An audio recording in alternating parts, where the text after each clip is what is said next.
Chapter 8 Penguin's Promenade. Mr. Popper soon found that it was not so easy to take a penguin for a stroll. Captain Cook did not care at first for the idea of being put on a leash. However, Mr. Popper was firm.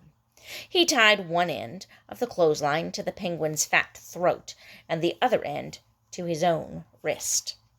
"Orc," said Captain Cook indignantly. Still, he was a very reasonable sort of bird, and when he saw that protesting did him no good, he recovered his customary dignity and decided to let Mr. Popper lead him. Mr. Popper put on his best Sunday derby and opened the front door with Captain Cook waddling graciously beside him. "Gaw," said the penguin, stopping at the edge of the porch to look down at the steps. Mr. Popper gave him plenty of clothesline leash. "Gook," said Captain Cook, and raising his flippers he leaned forward bravely and tobogganed down the steps on his stomach. Mr. Popper followed, though not in the same way. Captain Cook quickly got up on his feet again and strutted to the street ahead of Mr. Popper with many quick turns of his head and pleased comments on the new scene.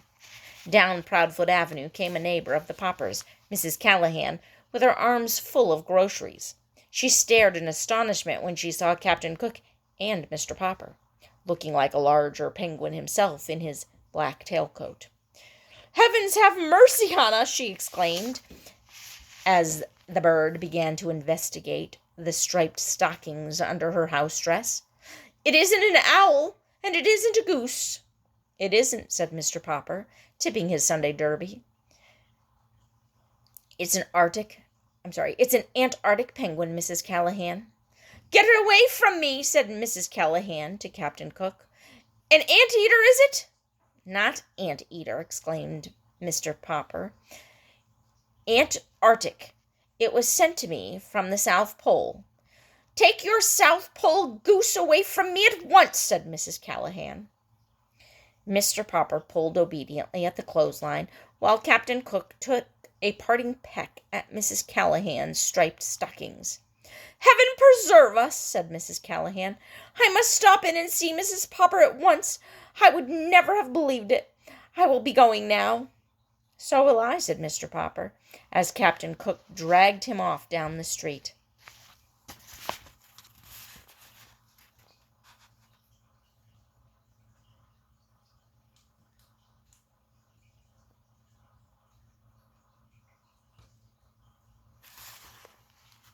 Their next stop was at the drugstore at the corner of Proudfoot Avenue and Main Street. Here, Captain Cook insisted on looking over the window display, which consisted of several open packages of shiny white boric crystals. These he evidently mistook for polar snow, for he began to peck at the window vigorously.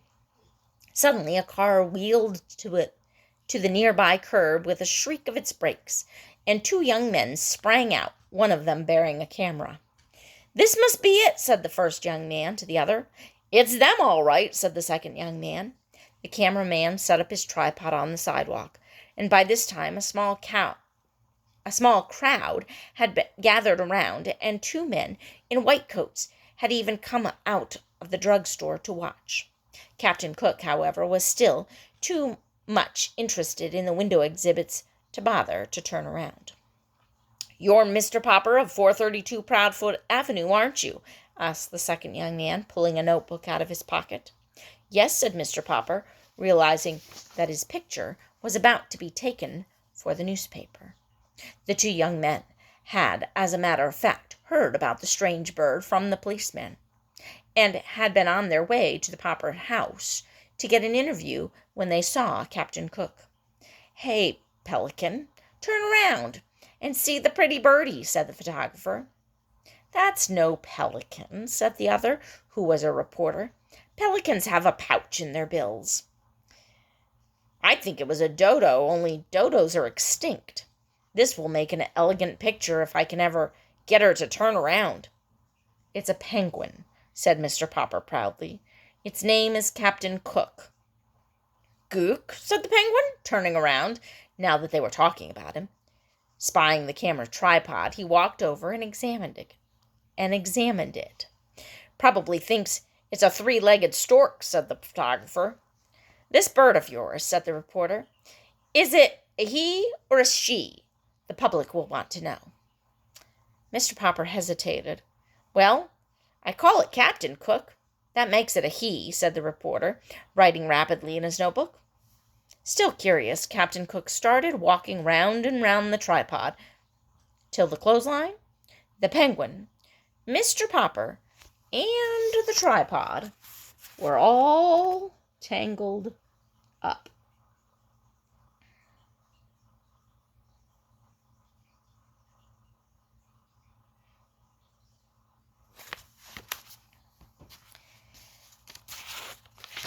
At the advice of one of the bystanders, the tangle was finally straightened out by Mr. Popper's walking around the tripod 3 times in the opposite direction.